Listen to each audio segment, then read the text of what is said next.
La Yamaha FZ es un modelo naked de origen indio que cumple más de 15 años en el mercado desde su presentación por allá en el año 2008 con la referencia Yamaha FZ16, que en su momento fue la versión miniatura de la poderosa Yamaha FZ1 y destacaba en ese momento por tener un motor 4 tiempos carburado de 153 centímetros cúbicos y de 14 caballos de potencia.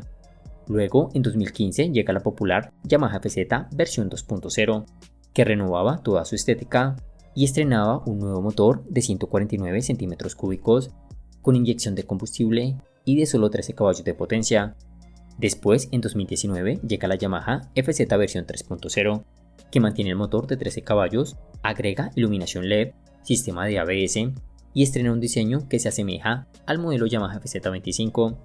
En 2023, la marca nos presenta la versión 4.0, que en general mantiene la gran mayoría de componentes de la versión anterior y solo notamos cambios en el faro y en el tablero de instrumentos, y agrega además control de tracción para poder controlar todo el poder de este motor. Finalmente destacamos que existen o han existido dos versiones alternativas. La primera es la versión Deluxe o 3.1 del año 2022, que es una versión india mejorada, y la segunda es la versión brasileña Yamaha Fazer FZ15 o 3.2, la cual salió al mercado en este país en agosto de 2022 y aún sigue disponible en vitrina.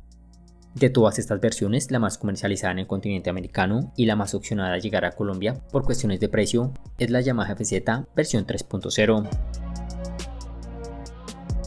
Hablando del diseño de esta nueva Yamaha, destacamos una renovación completa de todo su exterior, mejorando su posición de manejo y agregando tapas musculosas y ergonómicas que le dan una presencia de ser una moto de mayor cilindrada.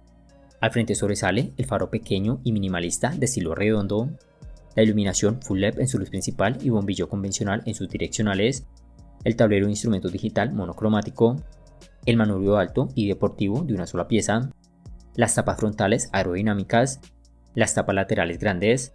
el guardabarros moderno y la quilla o pechera plástica protegiendo el motor. En la parte media destaca el tanque de combustible voluminoso,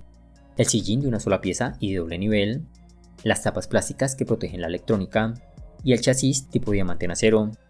En la parte trasera tenemos los alerones circulares, la luz de freno con bombillo convencional, el portaplaca corto y sencillo,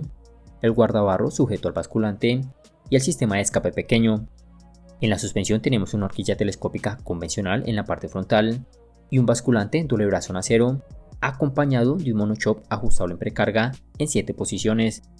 En los frenos tenemos un disco sencillo de 282 mm con una pinza Vibrer de doble pistón,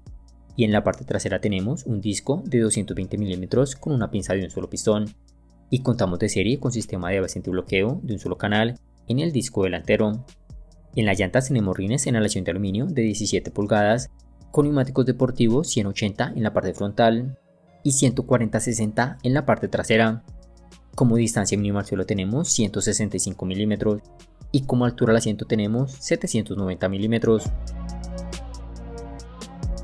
En materia de competencia, este modelo tiene que pelear en una categoría bastante complicada, donde tenemos motocicletas para todos los gustos, de diversos diseños y para todos los presupuestos, y donde la mayoría de fabricantes de baja cilindrada explota este mercado por la alta demanda que se tiene en diferentes regiones del mundo.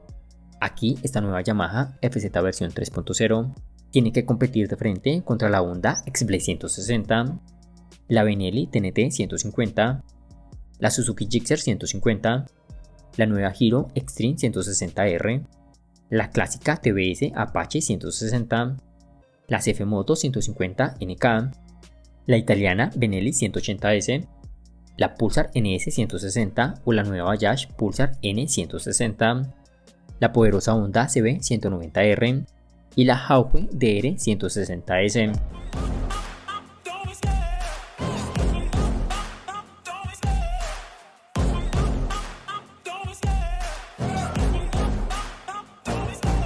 Love the chase and the hunt, and I set the pace when I'm running. I always take what I want and I always get